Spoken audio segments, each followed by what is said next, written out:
पिछले एपिसोड में हमें दिखाया जाता है कि बया केसु को बचाने के लिए वहाँ पर रियले के गुड डॉग मेंबर आ जाते हैं और उनमें दो नए मेंबर होते हैं। आगे की स्टोरी कंटिन्यू करने से पहले लाइक और सब्सक्राइब कर देना और कमेंट करना मत भूलना। एपिसोड की स्टार्टिंग में हमें गुड्डो के दो नए मेंबर दिखाए जाते हैं, जहाँ पर वो उनके बारे में बताते हैं कि अगर बहुत टाइम हो गया है ये लेक के पंख टूटे हुए। फॉर्मर चेयरमैन के टाइम पर यह लेक टॉप पर हुआ करता था, लेकिन अब उनके स्वर्ड्स टूट चुकी है। उन टूटी हुई स्वॉर्ड से ऊपर कैसे खड़ा हो सकता है। अब हमें ली और उनके दो नए गुड्डो मेंबर्स को दिखाया जाता है, जहाँ पर बताते हैं कि अब प्रेजेंट में ये लेक के नए चेयरमैन है। अब हमें दिखाया जाता है कि ओयामा के सारे मेंबर्स गुड्डो के मेंबर्स को घेर लेते हैं और बोलते हैं कि ये बंदा टेसन से है ना, और दूसरा बंदा बोलता है कि ये बंदा कहाँ से आया है। अब हमें दिखाया जाता है कि ये लेक का गुड्डो मेंबर उस ओयामा के मेंबर को मारने के लिए आगे बढ़ता है और हमें बताया जाता है कि जब ये पंख टूट जाते हैं तो हमेशा नए फेदर रुक जाते हैं।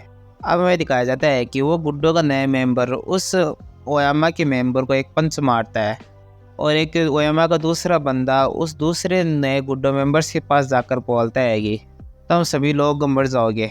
और हमें दिखाया जाता है कि वो गुड्डो का दूसरा मेंबर उसके ब्लेड से मार देता है। अब हमें वापस से उनके बारे में बताते हैं कि नए पंख ज़्यादा साफ और ज़्यादा खतरनाक होते हैं। अब हमें दिखाया जाता है कि ओयामा का एक मेंबर लीक के ऊपर हमला करने के लिए आगे बढ़ता है और बोलता है कि तुम लोग क्या ऊपर से गिरे हो। अब हमें दिखाया जाता है कि वहाँ पर गुड्डो मेंबर आ जाता है और उस ब्लेड के हमले को अपने हाथों से रोक देता है और उसे एक पंच मारता है। और हमें पता चलता है कि वह बंदा ये लेक में स्ट्रक्चर और स्ट्रेटजी का काम करता है और उसका नाम जेंग सियोंग होता है। अब से हम उसे सियोंग कहकर बुलाएंगे। अब सियोंग बोलता है कि तुम बहुत ज़्यादा स्लो हो, सीनियर के साथ मेरा तो मैच भी नहीं हो रहा है। दिखाया जाता है कि सियोंग के पीछे एक बंदा आता है और उसे गाले निकाल कर उसके ऊपर हमला करने वाला होता है, लेकिन उसके पीछे से वो नया दूसरा बंदा आ जाता है और उसके हाथ को काट देता है। ये देख सियोंग बोलता है कि तुम्हारे क्या मैटर है, तुम किसी बंदे के पीछे आकर तुम उसके ब्लड को छिड़क रहे हो। मैंने फाइनली ये वाइट सूट लिया है।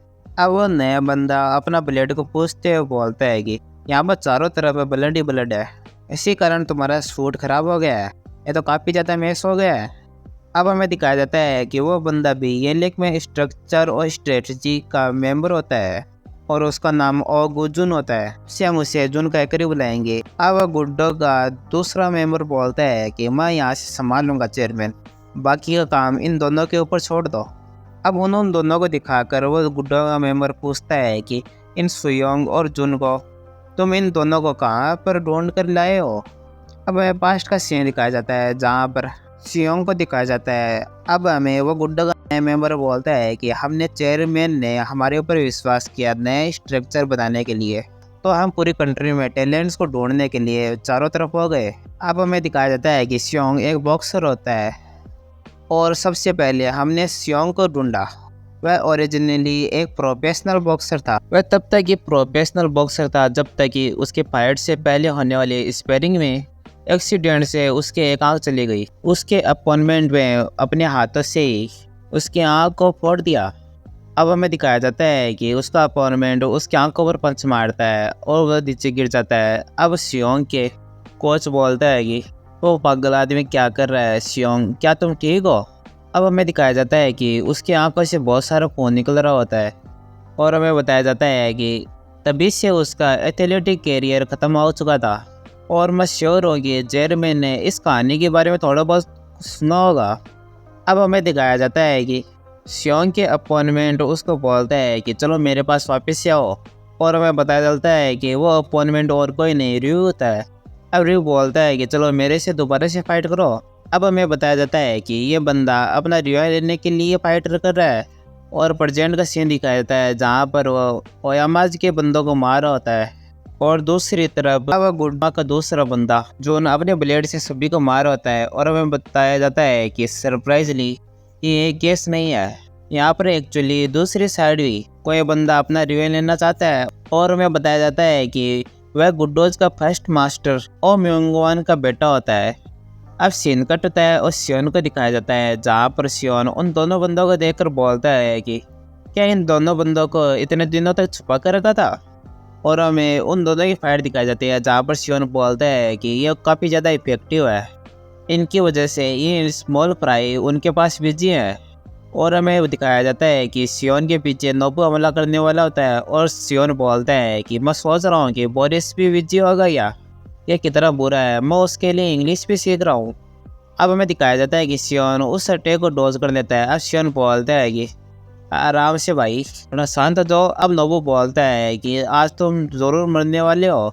अब हमें सियोन को एकदम क्रिपी सा फेस बनाकर दिखाया जाता है, जहाँ पर बोलता है कि या फिर शायद इसके लिए लेट हो गया है। जो मेडिसिन तुमने ली थी वो कोल्ड के लिए थी ना। और हमें दिखाया जाता है कि नोबू के मुंह से झाग निकलने लगते हैं। अब हमें सियोन को दिखाया जाता है, जहाँ पर बोलता है कि चलो कोई बात नहीं, यहाँ पर पहले क्लीनिंग स्टार्ट करते हैं और फिर टीम लीडर के साथ ज्वाइन फोर्स करते हैं। अब हमें दिखाया जाता है कि ओयामा का एक बंदा सियोन को आकर पकड़ लेता है और बोलता है कि मिस्टर नोबू, मैंने इसको पकड़ लिया है। अब हमें नोबू को हंसते हुए दिखाया जाता है, जहाँ पर बोलता है कि इसको टाइटली पकड़ कर रखना, अगर तुमने इसको छोड़ दिया तो तुम मारे जाओगे। अब हमें दिखाया जाता है कि नोबू सियोन के ऊपर अटैक करने वाला होता है, ये देखकर और वो ओयामा का बंदा बोलता है कि नोबू, और हमें पता चलता है कि वो उन दोनों के ऊपर अटैक करने वाला होता है।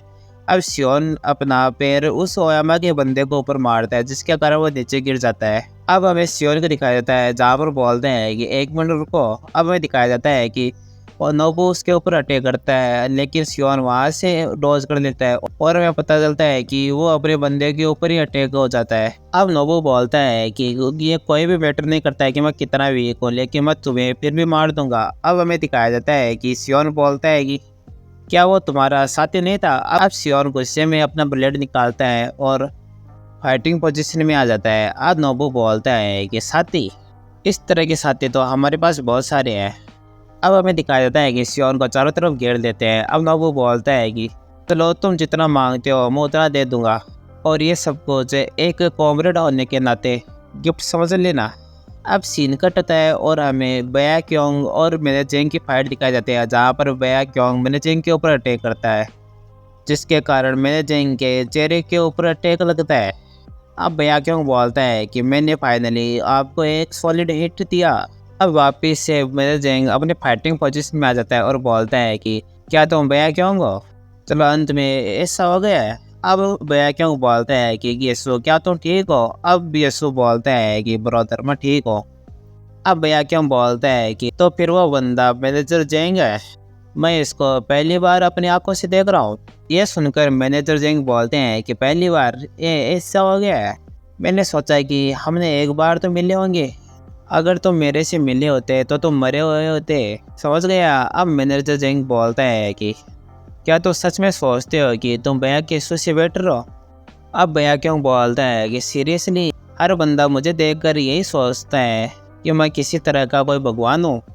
अब बया केसु को बोलते हैं कि बया केसु तुम्हारी कंडीशन कैसी है। अब बया केसु बोलता है कि हाँ मैं थोड़ा देर इंतज़ार कर लूँगा। अब वह दिखाया जाता है कि बया केसु की गोली लगने के बाद बहुत ज़्यादा ब्लड निकल रहा होता है और वहाँ पर अपना हाथ रखा होता है।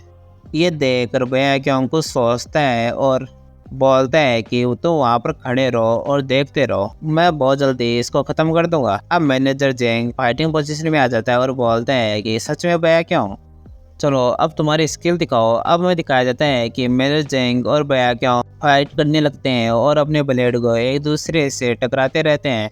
अब मैनेजर बोलते हैं कितना ख़राब है, तुम्हारी नाइफ वर्क तो बहुत ज़्यादा ढीला है, क्या तुम्हारे जैसे गुंडे की यही स्किल है। अब हमें बया क्यों को दिखाया जाता है, जहाँ पर मैनेजर जेंग को अटैक करने वाला होता है, लेकिन मैनेजर जेंग उस अटैक को अपने हाथों से रोक देता है और मैनेजर जेंग बोलता है कि मैंने बोला ना तो मेरे लेवल की नहीं हो। अब हमें दिखाया जाता है कि मैनेजर जेंग उसके ऊपर ब्लेड से हमला करता है, लेकिन बया क्यों उस हमले को डॉज कर लेता है और मैनेजर जेंग को एक किक मारता है।